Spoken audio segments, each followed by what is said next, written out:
quiero saber en sí de qué texto bíblico se basa el purgatorio o esa doctrina que es del Señor. Es lo que quiero saber. Gracias. No se me vaya para que podamos entablar una conversación así sencilla. Exacto. Mateo capítulo 5, versículo 25, ahí nos dice la palabra purgatorio y no la busquen en la Biblia porque no existe. La palabra no. ¿Existe?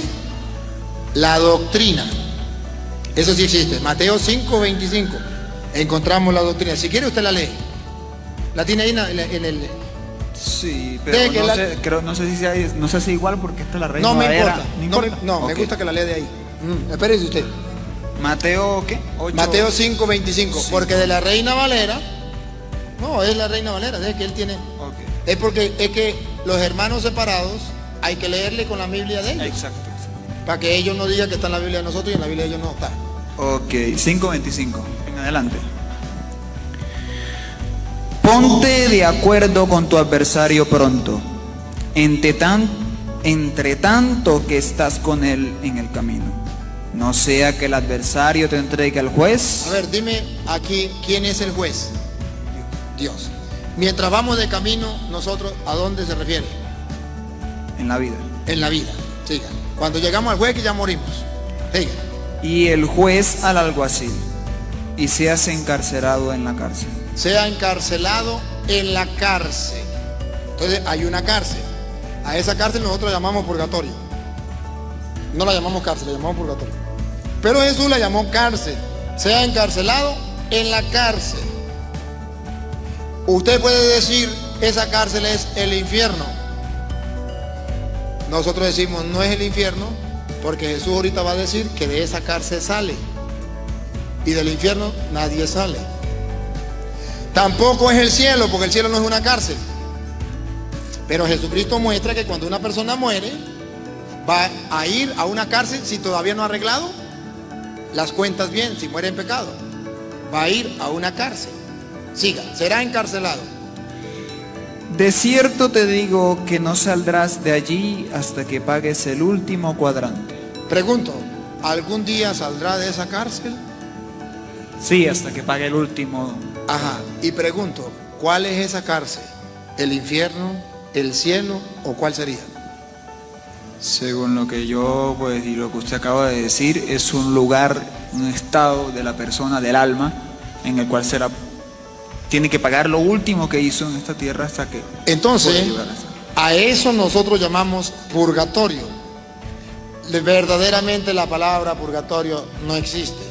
Pero como dice que tiene que pagar, a eso lo llamamos nosotros purgatorio. Porque es una parábola, disculpe. Porque sí, porque es un ejemplo, una parábola, para decirnos que en esta vida hay un perdón, pero que si no lo aprovechamos, allá tenemos que pagar hasta el último centavo. Es decir, de otra manera, que la misericordia de Dios es tan grande, tan grande, tan grande, que si aquí la persona murió en pecado, Dios le da la oportunidad de que allá lleve candela un rato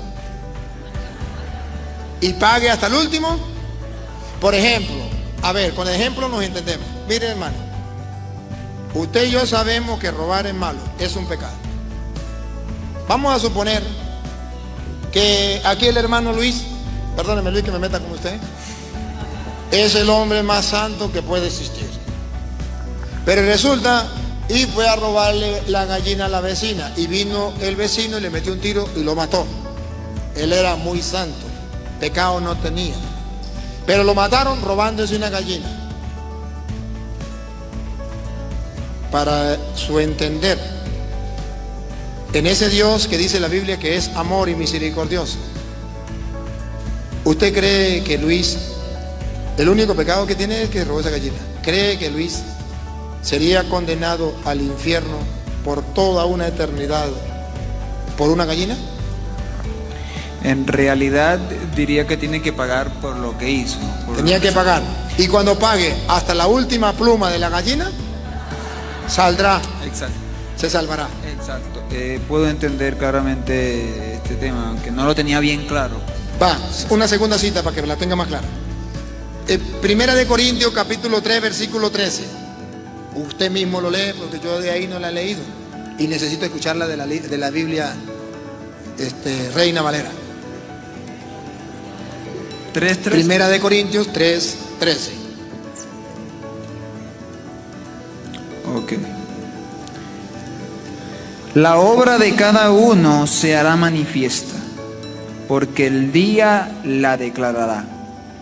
Pues por el fuego será revelada, y la obra de cada uno, cual sea, el fuego la probará. Siga. Si perdiere la obra de alguno que sobreedificó, recibirá recompensa. Siga. Si la obra de alguno se quemare, él sufrirá pérdida. Si bien él mismo será salvo, ¿Sí será salvo o no será salvo? Sí será salvo. Siga. aunque así como por el fuego. Aunque así como por el fuego. Sí se salvará, pero tiene que pasar por el fuego. A eso lo llamamos purgatorio. Entonces, después del purgatorio hay una salvación. Es como, disculpe, es como quizás decir la persona que muere creyendo en Jesucristo y que muere en gracias. Creyendo en Jesucristo, pero no muere plenamente en gracia, muere con un pecado. Ah, ok, ya entiendo. Porque el que muere en gracia, ¿por qué nos esforzamos por confesarnos? ¿Por qué nos confesamos por hacer el bien? ¿Por qué nos confesamos de apartarnos del mal? Para no tener que pasar por el purgatorio. Eso es una bendición de Dios. Eso es lo maximito. Ahí luchamos nosotros. Nosotros no somos aquellos que dan lo menos. No, tenemos que dar lo máximo para alcanzar lo máximo, la salvación. Para alcanzar los 20 puntos. 20 puntos. Tenemos que dar lo máximo. Entonces ahí está la doctrina de la Iglesia Católica sobre el purgatorio. Bueno, de todas maneras, muchas gracias. A la orden, hermano, a la orden.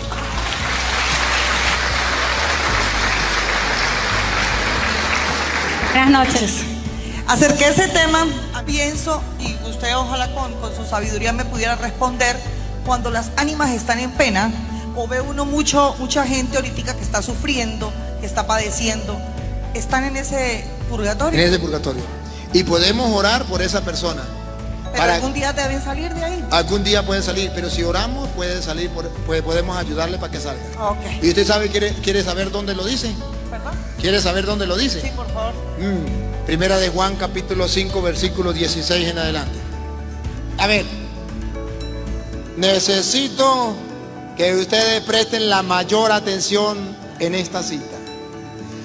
A ver, escuchen. Primera de Juan capítulo 5 versículo 16 en adelante. Si alguno ve a su hermano en el pecado, Si alguno ve al hermano en el pecado, un pecado que no ha traído la muerte, un pecado que no ha traído la muerte, ore por él. ore por él. ¿Escucharon? Porque este tema es importantísimo. ¿Por qué oramos por las almas del purgatorio? Para que sean perdonados sus pecados. Que los hermanos separados dicen que no se puede orar por ellos y que no tienen opción de perdonar los pecados. Vamos a explicar de dónde nosotros decimos que esa persona necesita de nuestra oración y nosotros podemos orar. Dale, ahora sí que están prestando atención. Dale. Si alguno ve a su hermano en el pecado, un pecado que no ha traído la muerte, ore por él y Dios le dará vida. Hablo de esos pecadores cuyo pecado no es para la muerte, porque también hay un pecado que lleva a la muerte, y no pido oraciones en este caso. Y no pido oraciones en ese caso. Diga. Toda maldad es pecado, pero no es necesariamente pecado que lleva a la muerte. Aquí hay dos cosas importantes. Sabemos que toda maldad es pero hay pecados que llevan a la muerte y hay pecados que no llevan a la muerte. Para los protestantes, todo pecado lleva a la muerte. Juan dice, si lo vio cometer un pecado que es de muerte, no digo que rueguen por él. Entonces no está hablando de los vivos. Está hablando de los muertos. Porque si fuera de los vivos, aunque sea el pecado muy grande, y mientras más grande el pecado sea, usted debe orar más por esa persona. Cáctelo de nuevo. Cuando una persona ya está en el infierno, ya la oración no vale nada. Cuando una persona ha pecado, pero con un pecado que no es de muerte, por ello sí se puede rogar. Repítalo de nuevo. Si alguno ve a su hermano en el pecado, un pecado que no ha traído la muerte, Si alguno ve a un hermano que cayó en el pecado, un pecado que no lleva a la muerte, ¿qué hay que hacer por él? ore por él. Ore por él. Nosotros rogamos por él, porque creemos que está en el purgatorio. Siga. Y Dios le dará vida. Y Dios le dará vida. Por eso rogamos por las almas del purgatorio, porque creemos que Dios le dará vida. Siga. Hablo de esos pecadores cuyo pecado no es para la muerte, Hablo de esos pecadores que murieron y el pecado no es para la muerte, para el infierno. Siga. porque también hay un pecado que lleva a la muerte. Hay un pecado que lleva al infierno. Y no pido oraciones en este caso, En ese caso ya no se puede hacer nada. Siga. toda maldad es pecado. Toda maldad es pecado, y aquí dividen dos cosas: pecado mortal y pecado venial. Todo pecado, toda maldad es pecado. Siga. Pero no necesariamente es pecado que lleva a la muerte. Pero no necesariamente, como dicen los protestantes, todo pecado lo lleva al infierno. No necesariamente. Siga. Sabemos que el que ha nacido de Dios no peca. Entonces observen cómo la Biblia presenta un pecado que va a la muerte y otro pecado que no lleva a la muerte. Y se refiere a la muerte eterna o a la condenación eterna, al infierno. Los que ya están en el infierno no podemos hacer nada. Por los que ya están en el purgatorio sí podemos orar. Y Dios le dará vida, Dios le perdonará. Por eso nosotros oramos por los muertos. Y a ver, y yo quiero ayudarlos a pensar a ustedes. Imagínense que usted es protestante. Se muere su mamá. Usted dice: yo no creo en el purgatorio. Y vamos a suponer que usted se equivocó siendo protestante. No, pero yo no me equivoqué. Una suposición.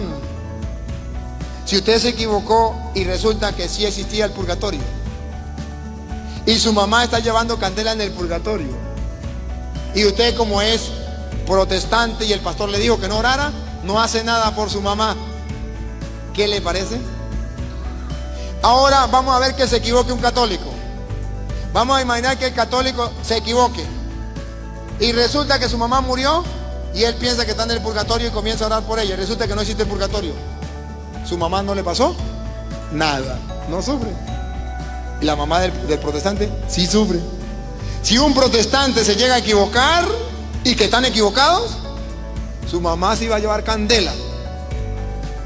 Pero si un católico se equivoca, no pasa nada. No pasa nada. Dicen allá en Venezuela, yo no sé si aquí en Colombia lo dicen: es mejor tener un seguro y no necesitarlo que necesitarlo y no tenerlo.